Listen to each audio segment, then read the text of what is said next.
నమస్తే అండి, welcome to food express. అదిరేటి రుచుల్లో ఇవాళ అదిరిపోయే కాల్చిన దోసకాయ పచ్చడి రోట్లో నూరండి. మీరైతే నేను కొంచెం మిక్సీలో ఐటమ్ చూపించాను, కానీ రోట్లో నూరితే నెక్స్ట్ లెవెల్ ఉంటుంది. చూద్దాం రండి.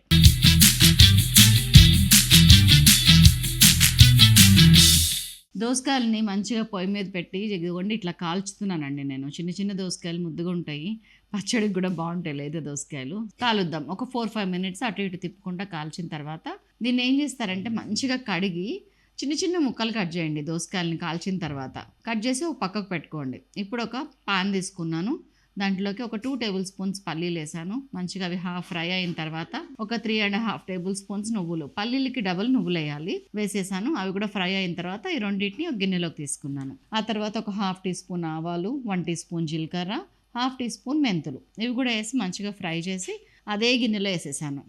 ఆ తర్వాత సేమ్ 1 టీ స్పూన్ మినపప్పు, 2 టీ స్పూన్ శనగపప్పు మంచిగా ఫ్రై చేశాను. కొద్దిగా కరివేపాకు కూడా యాడ్ చేశాను దానికి. దీన్ని కూడా ఫ్రై చేసి సేమ్ అదే గిన్నెలో పెట్టుకొని ఈ మొత్తం మిక్స్చర్ ఏదైతే ఉందో దీన్ని ఒక పౌడర్ చేసుకొని వద్దాం రండి. ఇలా చేస్తే మనకి రోట్లో ఉన్న టేస్ట్ వస్తుంది. సో ఆ పౌడర్ వచ్చింది కదా మనకి, దాన్ని ఇప్పుడు అదే కడాయిలో ఒక 1/2 టీ స్పూన్ అంటే 1/2 teaspoon just oil spray చేయండి అంతే. ఒక 10-12 మీ ఇంట్లో వాళ్ళు తిన్నంత పచ్చిమిరపకాయలు వేసేయండి, మంచిగా ఫ్రై చేయండి. చేసేసి దాన్ని వేరే పక్కకు పెట్టండి, ఆ గిన్నెలో పౌడర్లో యాడ్ చేయకండి. ఆ తర్వాత ఆయిల్ మళ్ళీ ఒక 2 టీ స్పూన్స్ తీసుకొని 2 ఎండుమిరపకాయలు, కొద్దిగా కరివేపాకు, ఇదే పోపండి మన పచ్చడికి. ఇంకా దీంట్లో మనం కట్ చేసి పెట్టుకున్నాం కదా దోసకాయ ముక్కలు, అది వేసేసేయండి.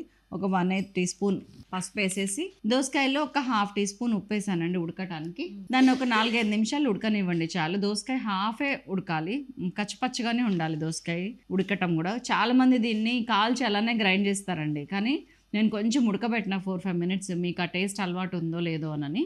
సో ఇది ఉడికిపోయింది, ఇది కూడా పక్కకు పెట్టేస్తున్నాను. ఇప్పుడు ఏం చేస్తారంటే మనం ఫ్రై చేసుకున్న పచ్చిమిరపకాయలు ఉన్నాయి కదా, దాంట్లోకి ఒక 7-8 వెల్లుల్లి వేసి, అండ్ దెన్ చింతపండు ఒక 7-8 గ్రాములు బాగా నానింది, వాటర్ వేసి నానబెట్టాను, దాన్ని కూడా వేసి ఇప్పుడు దీన్ని గ్రైండ్ చేయండి. పచ్చిమిరపకాయల పేస్ట్ని గ్రైండ్ చేసి లైట్గా దాంట్లోకి మన పౌడర్ కూడా వేసేసి దాన్ని మొత్తం ఒక పేస్ట్ లాగా తీసుకొని రండి. చలో అయిపోయింది కదా.